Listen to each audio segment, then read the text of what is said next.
প্রিয় শিক্ষার্থী বন্ধুরা, আসসালামু আলাইকুম। Dakshin Banasree model high school and কলেজে আয়োজিত আজকের অনলাইন ক্লাসে তোমাদেরকে স্বাগতম। আমাদের আজকের আলোচ্য বিষয় ফিন্যান্স ও ব্যাংকিং। আজকে আমরা মূলধনী আয় ব্যয় প্রাক্কলন অধ্যায়ের পেব্যাক সময় পদ্ধতি সম্পর্কে জানব।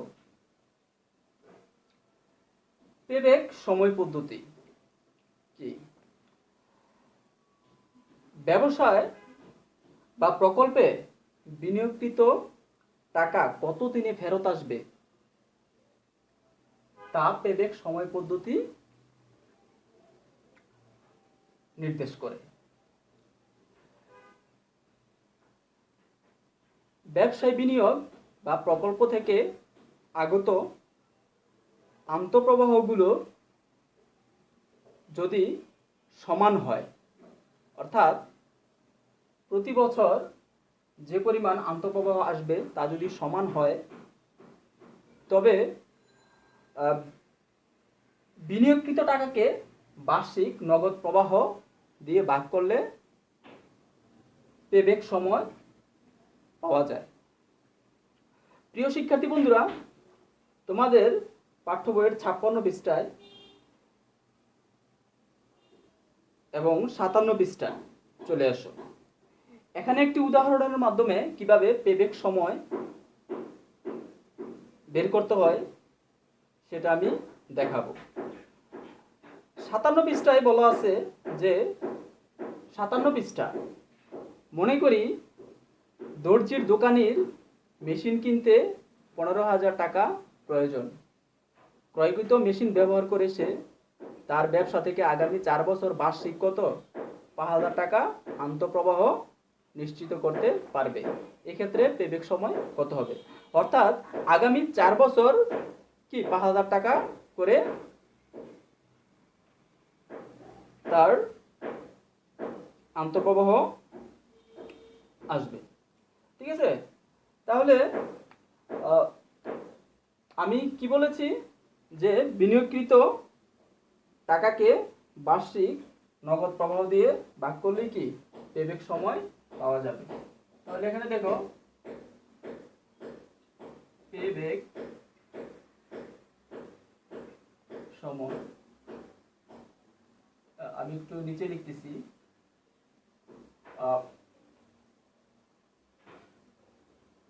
বিনিয়োগ আর নিচে হলো বার্ষিক নগদ প্রবাহ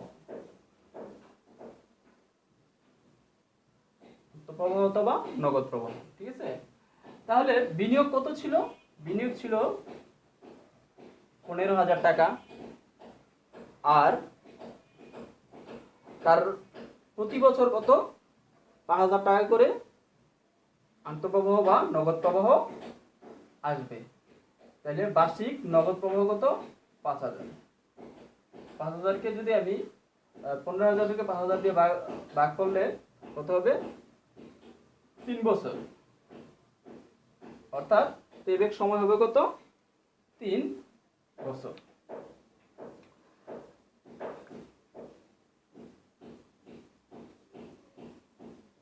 যদি কি বলেছি যে বার্ষিক নগদ প্রবাহ যদি প্রতি বছর সমান হয়, তাহলে বিনিয়োগকৃত টাকাকে নগদ প্রবাহ দিয়ে ভাগ করলে পেব্যাক সময় পাওয়া যাবে।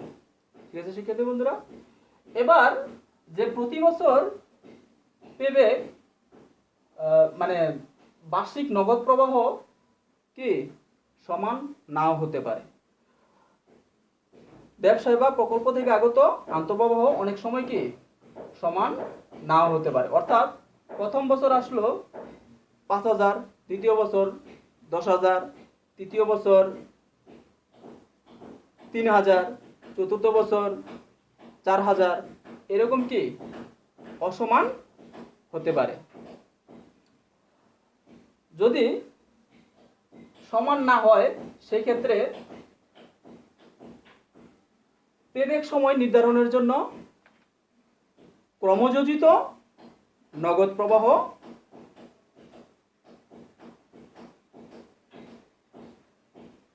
ব্যবহার করা হয়ে থাকে। তাহলে ক্রমযোজিত নগদ প্রবাহ ব্যবহার করে পেব্যাক সময় নির্ধারণ করব। প্রিয় শিক্ষার্থী বন্ধুরা, এটা ছিল সমান প্রতি ক্ষেত্রে যদি সমান হয়।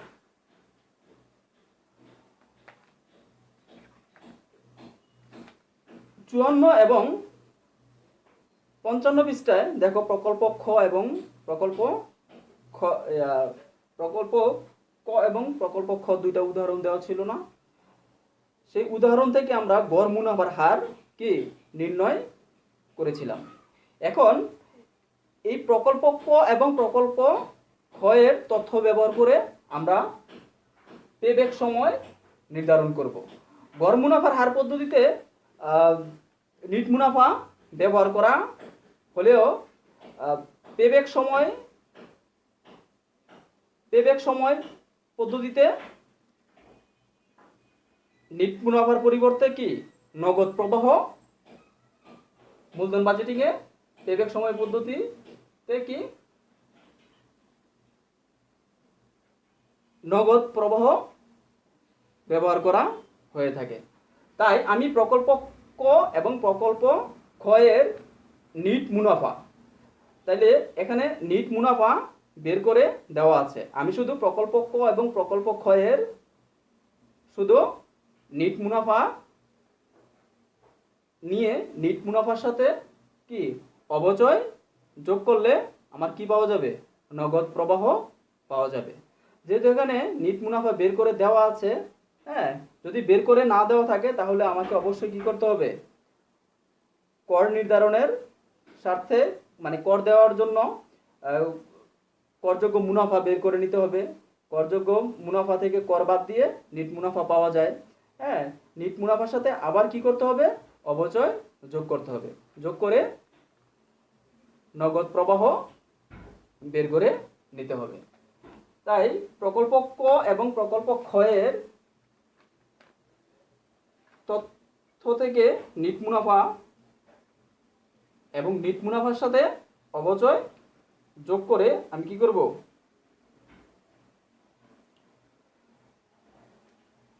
পেব্যাক সময় নির্ধারণ করব। তো শিক্ষার্থী বন্ধুরা, তোমরা 57 পৃষ্ঠায় চলে আসো। দেখো এখানে একটা ছক দেওয়া আছে।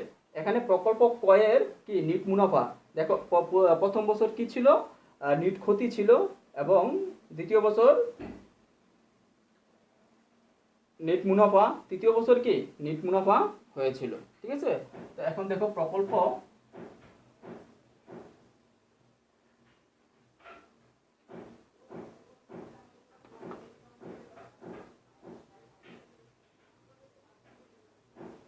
ক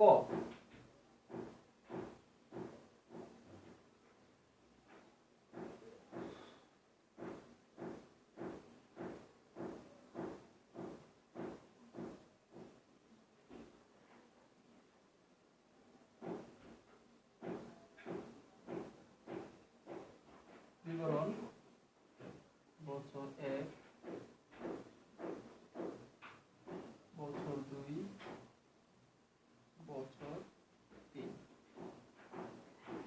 তাহলে প্রকল্প ক এর শুধু নিট মুনাফাটা নিয়ে আসবো। এখানে কর বাদ দেওয়া আছে এবং নিট মুনাফার সাথে অবচয় যোগ করলেই কি পাওয়া যাবে?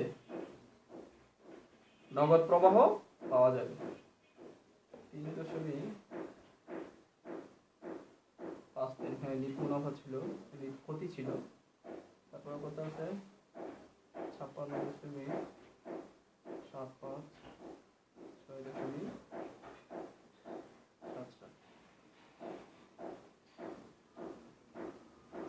যোগ অবচয়। প্রতি বছর অবচয় পরিমাণ কি সমান ছিল? 33.33।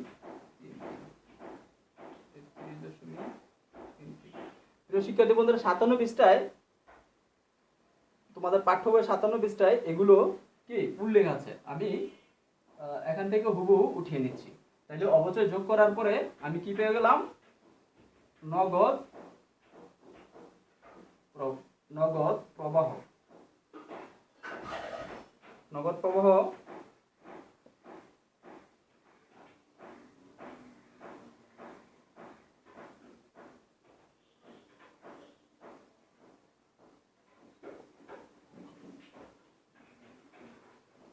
পেয়ে গেলাম। ঠিক আছে, তো এখন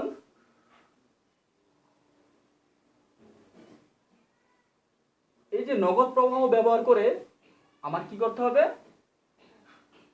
পেব্যাক সময় নির্ণয় করব।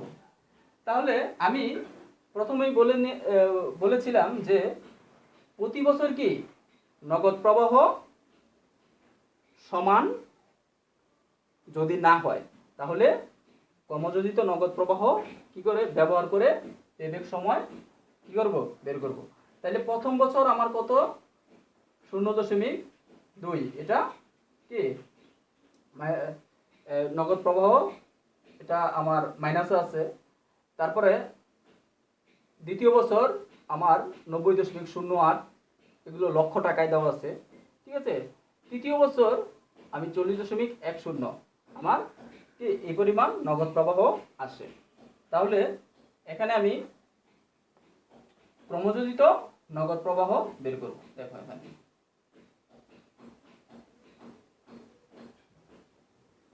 পেব্যাক সময় নির্ণয়।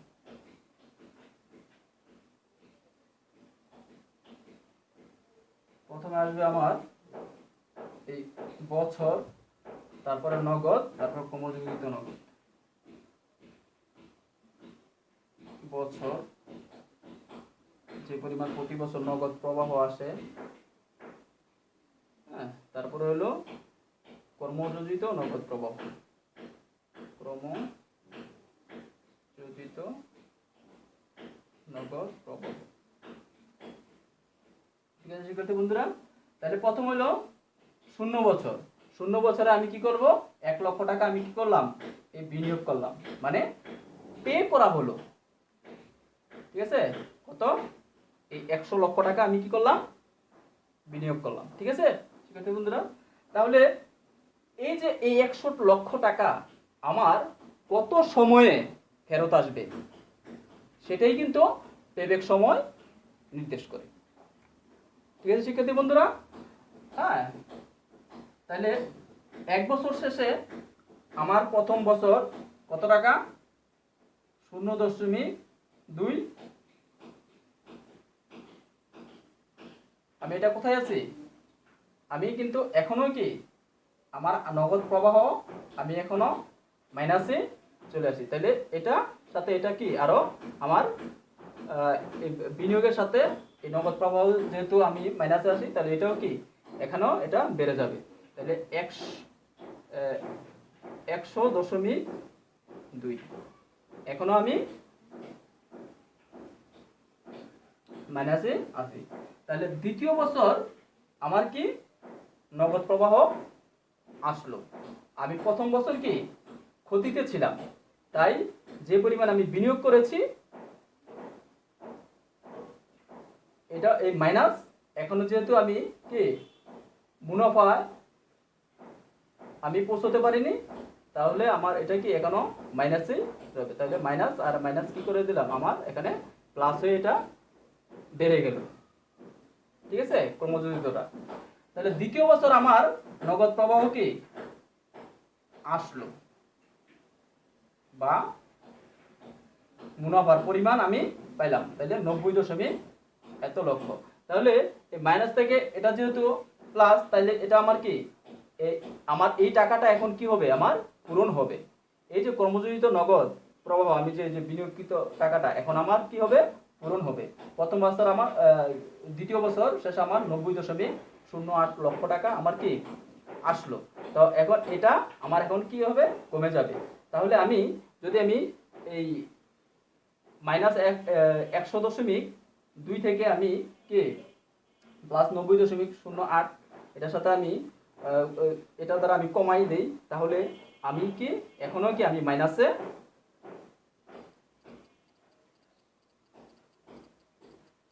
রয়ে গেলাম।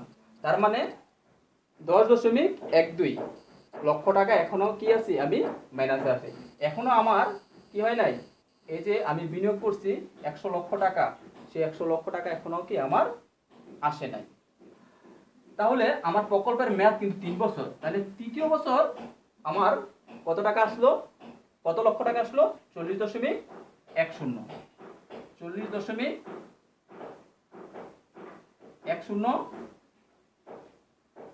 লক্ষ টাকা আমার চলে আসলো। তাহলে তৃতীয় বছর আমার এই যে বিনিয়োগকৃত টাকা পূরণ হয়েও আমার কত টাকা, আরো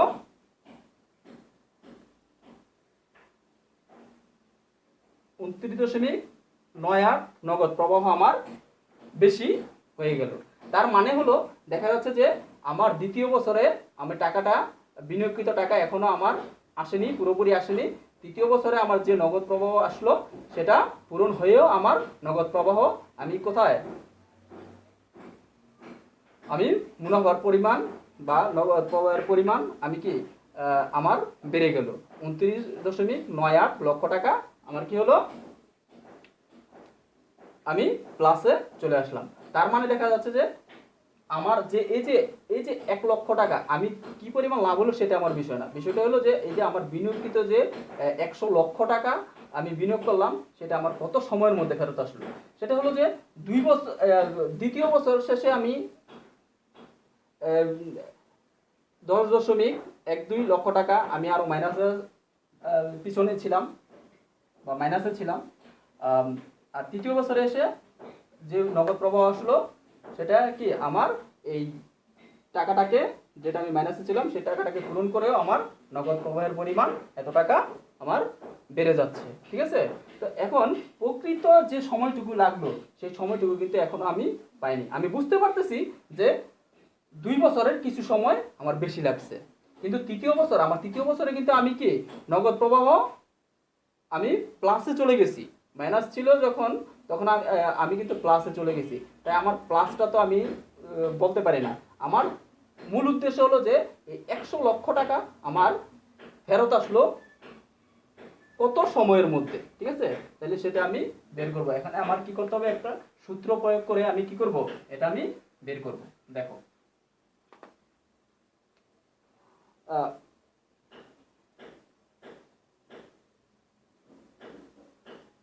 পেব্যাক সমান, প্রিয় শিক্ষার্থী বন্ধুরা দেখো দ্বিতীয় বছর কিন্তু আমার পুরোটাই লাগছে, তৃতীয় বছরে কিছু সময় লাগছে। কেমনে আমি বুঝতে পারলাম যে আমি তৃতীয় বছরে আমি কি প্লাসে আছি, মাইনাসে আসি না। যেহেতু দ্বিতীয় বছর প্রথম দ্বিতীয় বছর আমি মাইনাস আছি, তাহলে এই 2 বছর কিন্তু আমার পুরোটাই লাগলো। ঠিক আছে? এই 2 বছর আমি লিখে নিলাম।